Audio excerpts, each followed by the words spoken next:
Gangster ug manunggabay ang akong uyab. Tawagan na lang ko sa pangalang Camille DJ Sam. Na ako'y istorya nga gusto pod na akong i-share ug mangayo pod kog tambag sa imuhang mga viewers. Maayong adlaw di ay sa inyong tanan, labi na sa imong mga followers ug viewers DJ Sam. Nagsugod ning tanan dihang nakauyab ko sa usa ka lalaki nga tawgon na lang nato sa pangalang Marco. Dugay na kaayo siya nga nanguyab sa kwa DJ Sam. Ug kadugayan gisugot ra pod nako kay bet man ako siya. Nakita man ako pod nga seryoso siya ug buutan pod siya sa akoa. Usa ka adlaw gipaila-ila nako siya sa akong mama. Buutan pod siya manubag sa akong inahan DJ Sam. Niingon pa gani siya kang mama nga di gyud daw ko niya pasakitan. Nalipay kaayo ko ato nga time kay murag sakto jud ang akong gipili nga lalaki. Gisaad niya sa akong mama nga protektahan daw ko niya kutob sa iyang mahimo. Pero DJ Sam, nausab ang tanan dihang nagkita mi sa akong best friend nga si Thalia. Nanghambog pagani ko sa iya DJ Sam sa akong uyab kay buutan kaayo. Pero kalit ra man ka na siyang niingon. Besh, kabalo ba ka nga kanang imong uyab nga gipanghambog? Leader na sa gang. Gang?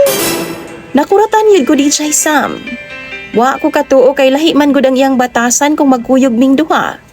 Mao to nga pagkita namong duhag balik ni Marco, i-confront nako siya. Nangutana ko niya kung tinuod ba ang istorya sa kong amiga. Nga apil siya og gang-gang DJ Sam.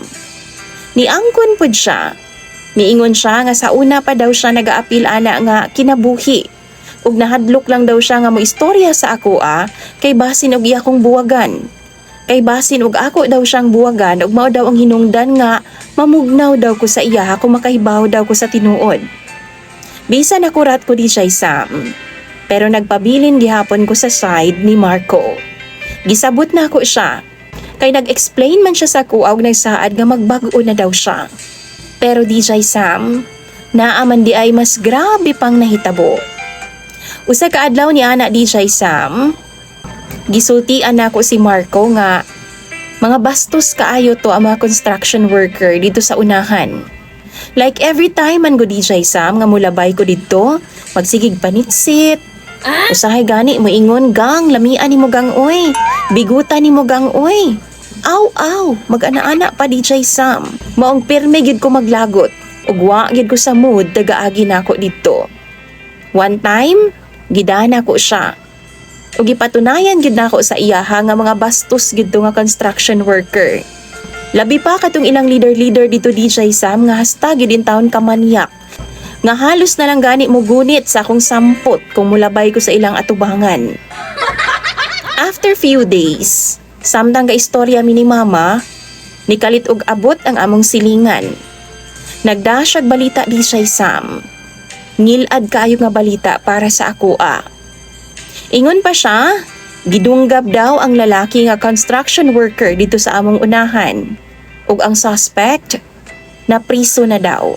Kay baw mo DJ Sam kung kinsa ang suspect? Ang akong uyab nga si Marco. Ug ang lalaki nga iyang gidunggab, katong leader dito sa construction worker nga mga manyak kaayo. Murag mihunong gyud ang akong kalibutan. Ang mahal kay nako nga uyab nga si Marco. Nakapatay na siya og tao para sa ako Dali-dali ko kami adto sa prisuhan DJ Sam kay gusto nako siyang makita. Didto hilom kay siya pag-abot nako. Grabe ang iyang pagmahay. Nangayo dayon siya pasaylo sa ako DJ Sam. Nadalang daw siya siyang kalagot. Og sayop daw ang iyang gihimo. Pero gisaa daw niya sa ako nga magbag-o na gyud daw siya. Paabuton lang nako siya. DJ Sam, naglibog ko karon. Dako kaayo ko gugma ni Marco. Pero nahadlok pod ko sa iyang gihimo. Kay basin pohon kung mag-away mi iya kong dunggabon. Basin unyag di na ko niya pasayloon. Ang akong mama nasuko na pod o gusto niya nga buwagan daw nako si Marco. Kay gangster daw kaayong dako. O di daw ko musalig sa iyang saad nga magbag-o na daw siya. Mao nang naglibog gid ko karon DJ Sam. Unsa ba ang angay na kong buhaton? Magulat ba ko niya ug hatagan ba nako siya ikaduhang tsansa? o kalimtan na lang nako siya sigon sa kong mama ug magsugod na lang kog bag-ong kinabuhi. Naglaom ko nga mabasa nimo nga akong suwat, DJ Sam. Magpaabot pud ko sa inyo mga tambag sa comment section. Imong sender, DJ Sam, ug follower, Camille.